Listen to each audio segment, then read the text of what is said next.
Kopi O02.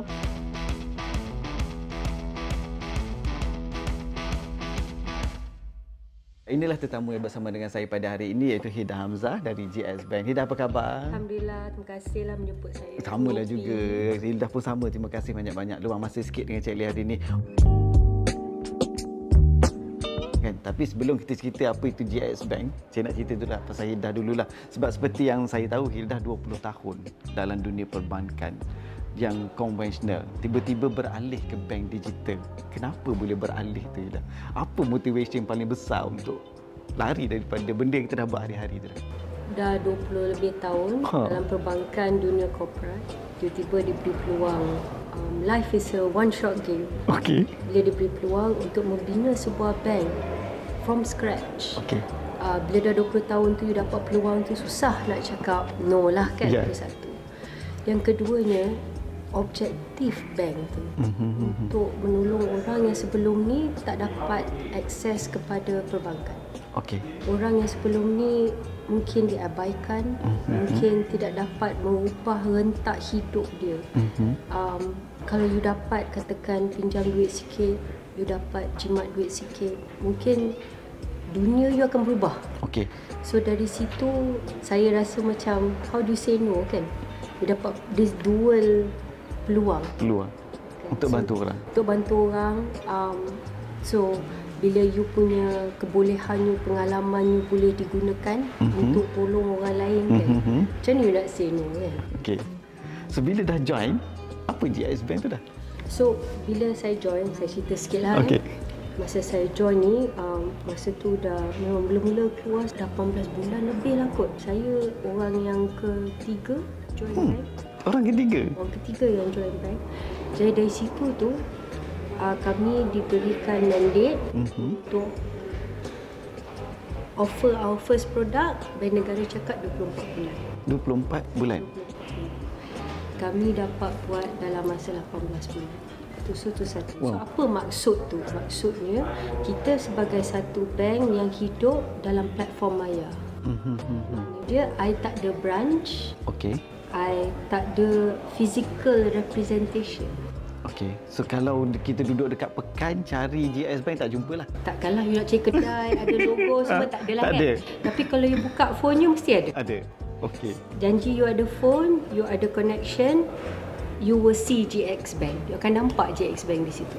So tu beza dia antara kita dengan bank tradisional. Okey. Kita 24 jam on. You nak buka akaun 24 jam. You 24 jam? Ya, 24 jam.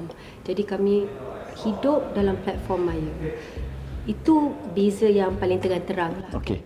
Tapi dari segi lainnya, dari segi katakan kita keselamatan, dari segi PIDM, deposit tu insure ke tak, tu sama macam bank lain. Kami pun bank negara pun regulate kita kan. So dari situ kita sama. Cuma bezanya kita di platform maya dan beroperasi 24 jam. Boleh akses di mana saja. Boleh akses kat mana saja, bila-bila masa saja. Okey. Tadi dah dikatakan macam mana kita nak membantu mereka yang mungkin sebelum ni tidak dapat di bank konvensional. So apa yang GX Bank offer untuk membantu? Sekarang ni cuba kita bagi contoh lah. So sebagai contohnya ada seorang peniaga. Okey. Dia nak katakan tambah sikitlah, besarkan bisnes lah, bisnes nasi lemak dia lah. Ya, contoh. Okay. Jadi sebelum ni kalau nak dapatkan pinjaman walaupun sekecil mana pun, selalunya dia akan minta bayaran, proof of payslip lah, dia nak macam-macam lah documentation. Jadi kita mengharapkan, sebab kita ni hidup secara digital kan, jadi kita dapat memahami apa sebenarnya keperluan orang pakcik yang jual nasi lemak ni. Kenapa? Sebab I tahu bila dia masuk duit, bila dia akan pergi kedai beli barang, sebab kita semua digital kan. So kalau you buka akaun kita, you transact pakai kita punya akaun, kita akan dapat that trend. Dari situ kita boleh nampak semua transaksi dia tu. Trend dia lah, transaksi dia. Trend pengeluaran dia. Kan? So lepas tu bila ada akaun dengan I, you dah nampak you punya trend. Oh, kita tahu, maknanya dia kan kalau hari Sabtu Ahad, wah, memang jualan dia tinggi lah. Okay. Jualan dia paling tinggi, I boleh tengok sampai RM500-600 tu. So dari segitu saya rasa mungkin saya faham you, cukup faham you, saya boleh bagi you pinjaman.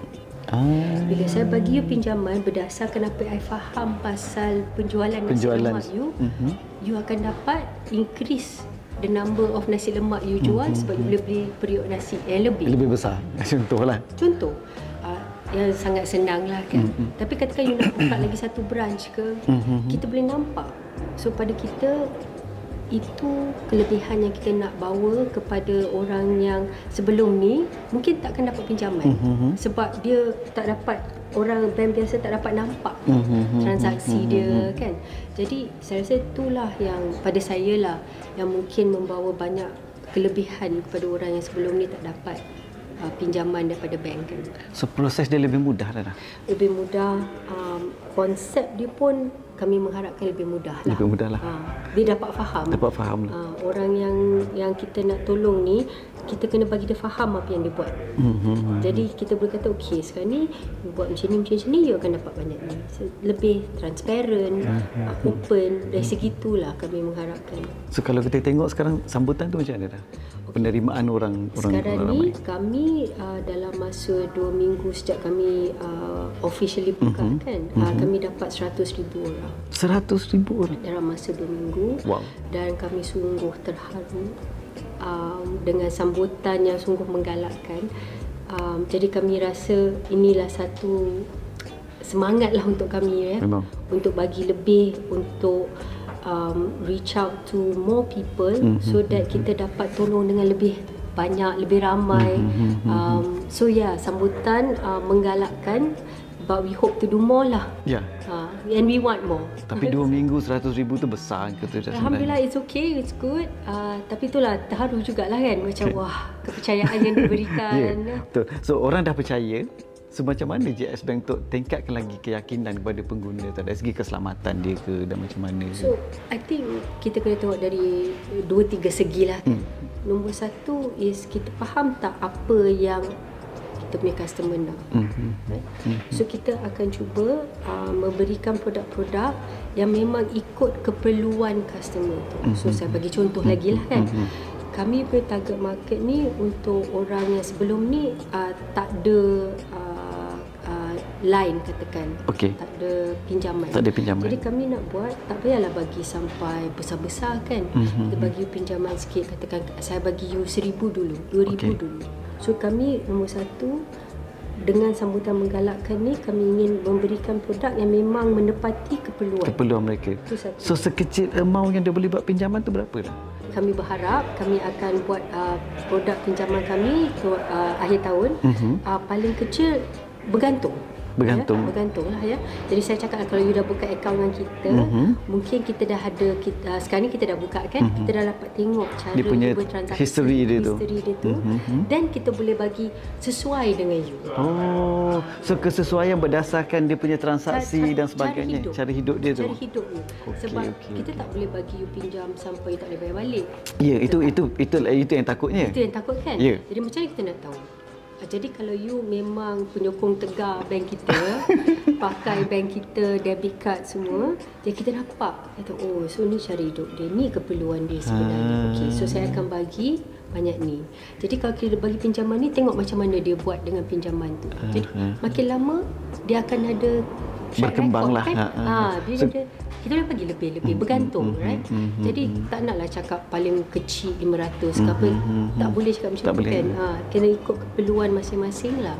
So pendek kata, kalau contoh saya berniaga, saya tak perlu risau lah untuk buat pinjaman as long as berniaga saya tu betul. InsyaAllah kalau penjaga tu betul, jujur, ikhlas dan duit tu memang we become your primary account lah kan. Jadi semua duit tu masuk sana, kita tengok so kita dapat nampak ini dia punya trend dia. Jadi insyaAllah kat situ kita akan build your track record lah. Nak beralih sepenuhnya ke digital only tu dah. Itu maksudnya macam mana? Nak bawa orang untuk beralih. Challenge dia tu macam mana challenge dia? Sekarang kalau conventional bank pergi bank kan, nak buka hari Sabtu pergi bawa buku account. So sekarang kita digital only. Transition behavior orang tu ke arah itu. Contrary to popular belief, change kompetitif lah. Sebenarnya kalau kita tengoklah kan, dulu sebelum pandemik kan, macam memang betul lah cakap kan, semua macam very analog lah. Betul. Tapi I rasa sejak pandemik ni, unfortunately lah kan, memang transaksi dari segi online sudah meningkat sejak pandemik. Jadi rakyat Malaysia sebenarnya dah biasa dengan online ni. So tu satu kan. Tapi cuma soalan dia tu, kalau saya boleh kupas sikit lah kan, soalan dia tu is, you rasa yang you akan continuously use it ke tak? Tu beza dia. So makna dia, kalau sekarang ni you bank secara 100% satu bank, you masuk duit dekat sini, you pinjam dekat sini, you buat semua dekat sini, dekat satu bank lah. Sebab sekarang ni kalau kita tengok, kebanyakannya bayaran saja yang online. Betul. Jadi cuba kalau you hidup tu di platform maya semua, jadi di situ mungkin akan ada kelebihan sebuah digital bank lah, sebab dia akan bagi you semua kan? Dia akan bagi you semua. So mungkin tu lebih sikit lah daripada yang kita tengok dalam 2-3 tahun lepas kan. Tapi saya rasa penerimaan digital tu Malaysia dah lepas lah. Dah so advanced dah sekarang kan. Kita tengok orang-orang yang dah berumur-umur macam saya pun dah ke arah digital juga kan. Dah. So sasaran 2024, GS Bank punya sasaran tahun 2024 ni. Sasaran kita, kalau tengok pada sambutan 2 minggu 100,000 tu besar. So sasaran ni besar juga ke macam mana? So kalau sekarang ni 100,000 untuk saving saja. Saving saja 1,000. So sekarang ni kita akan bawa kita punya debit card dalam masa terdekat Lepas tu kita punya debit card memanglah 1% cashback, and then kita ada Grab reward. Jadi kita banyak promotion sekali dengan debit card. Lepas tu kita akan ada produk pinjaman kita kan. Jadi di situ kita akan nampak, kita mengharapkanlah yang kita punya customer base tu akan increase. Sebab produk kita tu memang menepati keperluan customer. Debit card tu, kalau conventional bank dia bagi kita physical card tu, kita pegang lah, pergi ambil duit dekat ATM machine. So sekarang ni dengan GS Bank ada card tu, ada juga. Kita orang Malaysia suka pegang-pegang kan. Jadinya so dekat app kita, kita akan ada virtual card. Jadi you buka lah. Kalau sekarang ni kita tengah testing, kalau yang dapat tu dapat, dia akan keluar, dia kata order card. So the moment you activate dekat app you boleh pakai online dah, virtual dah on. Tapi kalau you nak juga physical card, you tekan, nanti dia akan hantar ke rumah. So memang ada, boleh pergi ATM dan withdraw duit, semua boleh. Semua boleh? Semua boleh. Cuma physical building GS Bank je tak ada?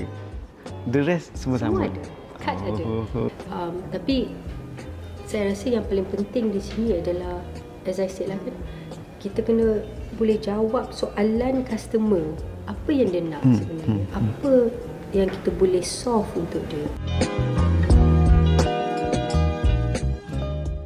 Sebagai orang yang kita kira bersama-sama dengan GS Bank ni, boleh dah ceritakan sikit di sebalik tabir GS Bank tu? Sebenarnya our team, kerja kami adalah rakyat Malaysia, anak jati Malaysia. Anak jati Malaysia. And the reason why benda tu penting pada kita, sebab sekarang ni kita membina satu bank untuk rakyat Malaysia. Untuk memenuhi keperluan rakyat Malaysia. Jadi kalau sebab kita 99% orang Malaysia. 99% orang Malaysia. Dan di situ kita tahu perit dia, sakit dia, kesusahan dia. Jadi bila kita bina tu produk kita, even kalau you buka app tu, cara dia bergerak daripada skrin ke skrin tu dibina oleh orang Malaysia. Sebab kita tahu otak orang Malaysia ni macam mana, perasaan orang Malaysia ni macam mana. Jadi di situ, di sebalik tabir tu, banyak kita berfikir dan duduk dan kata, kalau I nak macam mana. So produk kita lah. So produk kita untuk kita. Jadi susahlah nak kata macam, oh ni, this doesn't work, tu tak work. Tak. Rakyat kita buat, kita orang Malaysia buat untuk orang Malaysia. Jadi senang, tu nombor satu. Keduanya is that di sebalik tabir ni sebenarnya kita punya timbunan teknologi kita, our platform. Sebab kita punya ayah ngamak kan, keturunan teknologi kan. Jadi kita bawa teknologi tu. Teknologi tu dalam kita punya DNA. Jadi kita bayangkan dah ada mak bapak yang DNA dia cukup kuat dalam segi teknologi. Kita bawa kefahaman dari segi kebankan. Semua ni orang Malaysia dan kita bagi balik kepada orang Malaysia. Jadi di sebalik tabir itu, itulah saya rasa mungkin orang tak nampak Ya, lah. memang tak nampak. Orang takkan nampak kan. Tapi sebenarnya hari-hari kita fikir benda tu. Hari-hari you rasa macam mana ni. Untuk tambah baik lagi dan lagi. Tambah baik lagi kan. Tu sebab saya cakap awal-awal tu kan, terharu, betul terharu dengan kepercayaan yang diberikan. Sebab close to our heart as Malaysians kan. So saya rasa itulah yang sebenarnya di sebalik tabir. Di sebalik tabir. GX Bank tu yang tak nampak. Ya. So dari Malaysia untuk Malaysia sebenarnya. Okey, terima kasih kepada Hilda pada hari ini luangkan masa untuk ngopi bersama Cik Lee. Ngopi bukan sekadar ngopi kosong, tapi ngopi kita untuk kita sharing info, ilmu dan manfaat bersama. Semoga semua yang menonton pada hari ini dapat sedikit informasi daripadanya. Sampai kita jumpa lagi. Assalamualaikum. Dah, lepas ni pergi makan mana? Itulah, kita rumah bawah lagi. Itu rumah kan. Tak, masalahnya sekarang pukul 4.30 jalan dah jam dah.